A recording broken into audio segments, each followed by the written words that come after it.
저는 올해로 60살 환갑인 남자로 이제는 말할 수 있습니다. 이 이야기는 지금으로부터 약 40년 전의 일로 한적한 시골 목욕탕에서 있었던 일입니다. 완전 100% 첨삭가감이 없는 실제 상황 그대로입니다. 저는 그때 군입대 신체검사를 받기 전날이었는데 친구들과 정신없이 놀다 보니 깜빡 목욕하는 것을 잊었지 뭐겠습니까? 그래서 피곤한데 그냥 이대로 잘까? 생각하다가 신체검사를 받으려면 팬티만 입고 옷을 모두 벗어야 하는데 혹시 몸에서 냄새라도 나면 창피하겠기에 늦었지만 목욕탕으로 향했었습니다. 여기서 잠깐 당시 상황을 말씀드리면 40년 전이니까 목욕탕 상황이 지금보다 많이 열악했고 더구나 시골이었던 관계로 시설이나 관리가 매우 엉성했습니다. 하여간 제가 남탕 입구에 도착을 하니 주인 아저씨께서 이미 영업이 끝났다고 목욕을 할 수 없다고 하시더라고요. 그래서 저는 이렇게 말씀드렸습니다. 아저씨, 저는 꼭 목욕을 해야 합니다. 내일 군입대 신체검사를 받아야 하는데 잠깐만 얼른 씻고 나올게요.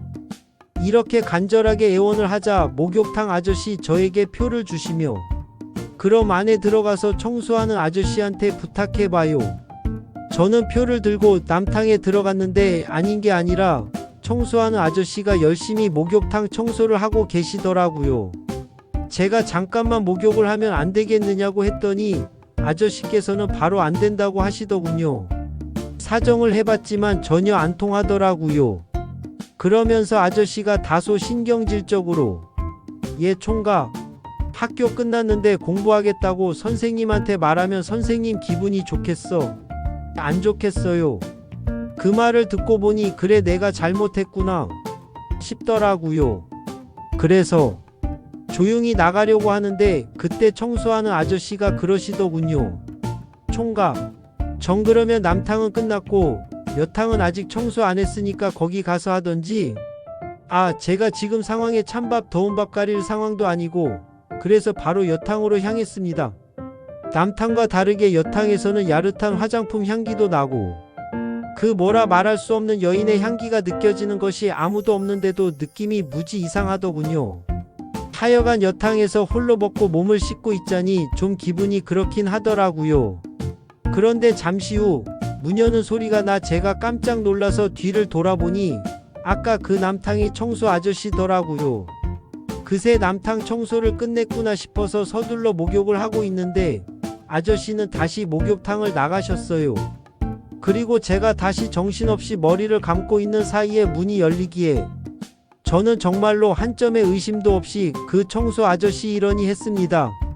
사실 그때 저는 정말 자세히 안 봤는데 샤워기가 켜지기에 청소하느라 켰나보다 생각했는데 잠시 후 왠지 자꾸만 슬쩍슬쩍 보이는 실루엣이 이상해서 옆으로 슬쩍 보니 아니 세상에 저 정말간 떨어지는 줄 알았습니다. 아니 이럴 수가. 사실 제가 그동안 숱한 나날 언제 한번 여탕에 몰래 들어가서 여자들 목욕하는 모습 한 번만 보면 소원이 없겠다고 그렇게 빌었던 적이 있긴 있었지만 이것이 현실로 이렇게 나타날 줄 제가 어떻게 알았겠습니까? 너무 놀라서 버벅거리며 어쩔 줄을 모르는데 그때 그 옆에서 샤워를 하던 그 여인도 왠지 분위기가 이상했는지 저를 힐끔 바라보더라고요. 저는 미처 가리고 어쩔 사이도 없이 그대로 머리에 거품 묻히고 그녀를 바라볼 수밖에 없었습니다. 그녀와 눈이 마주치자마자 비명을 지르더군요. 으악! 그녀는 비명을 지르고 한동안 말을 못했어요. 그러더니 정신을 차린 듯 또 다시 으악! 비명을 지르며 이번에는 목욕탕을 휙 뛰어가는데 이건 또 웬일입니까? 비누거품이 줄줄 흘러서 그런지 그녀가 뛰어가다 말고 미끄러지면서 뒤로 훌렁 넘어지더라고요. 저는 차마 볼 수가 없어서 고개를 외면한 채 상황을 보고 있는데 이건 또 웬일입니까? 그녀가 도대체 일어날 생각을 안 하는 겁니다. 기절을 했는지 어쨌는지 순간 제 머릿속에 뇌진탕이다. 죽은 거 아니야? 겁이 와락 나더군요. 저는 미친듯이 그녀에게 뛰어가 그녀를 마구 흔들며 말했습니다. 이봐요. 아가씨. 이봐요. 제발 정신 차려요. 아가씨.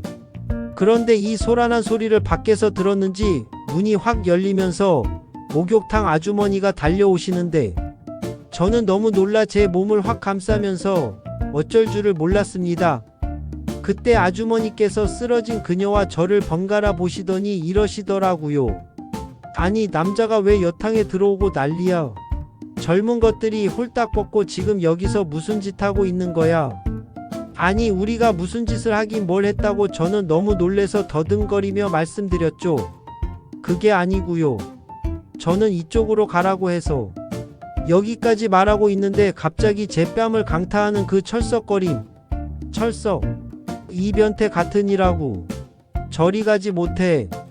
그렇습니다. 뇌진탕으로 죽은 줄 알았던 그녀가 깨어나서 자기 몸에 손을 댔다고 방방 뛰면서 저를 이상한 변태 취급을 하더군요. 그날 청소하는 아저씨가 뒤이어 들어오지 않았으면 이 순결한 총각은 장가도 못 가고 변태로 낙인 찍혀 군대도 못 갔을 겁니다.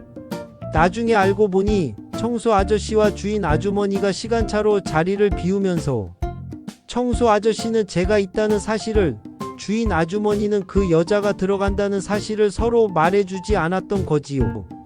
하여간 그 일이 있고 몇 달이 지난 여름, 저는 친구와 시골 냇가에서 목욕을 하고 젖은 팬티를 비닐봉지에 담아 노팬티 차림으로 반바지 입고 오토바이를 타고 집으로 오다가 그만 도랑에 처박혀서 병원으로 후송이 됐지 뭐겠습니까. 병원에 도착해서 간단한 응급처치를 받고 주사 맞으러 주사실에 도착해서 저 또 기절하는 줄 알았습니다. 그때 그 목욕탕에 그녀가 주사기를 들고 저를 노려보고 있더라고요. 저보고 그러대요. 바지 내려요. 그래서 내렸는데 그녀가 또 그러더라고요. 더 내려요. 확실하게. 그리고 엉덩이 주사를 놔주더니 저보고 또 그러더라고요. 아주 팬티도 안 입고 다니는구만. 내가 그때 변태인 줄 알았다니까. 진짜로 저 너무 억울했습니다. 하여간 그때 그 간호사 아가씨 지금은 어디에서 간호사 아줌마로 살아가시는지 아니면 할머니가 되셨는지 모르겠는데요. 저요 진짜로 변태 아니에요. 결백하다고요. 꼭 좀 알아주세요.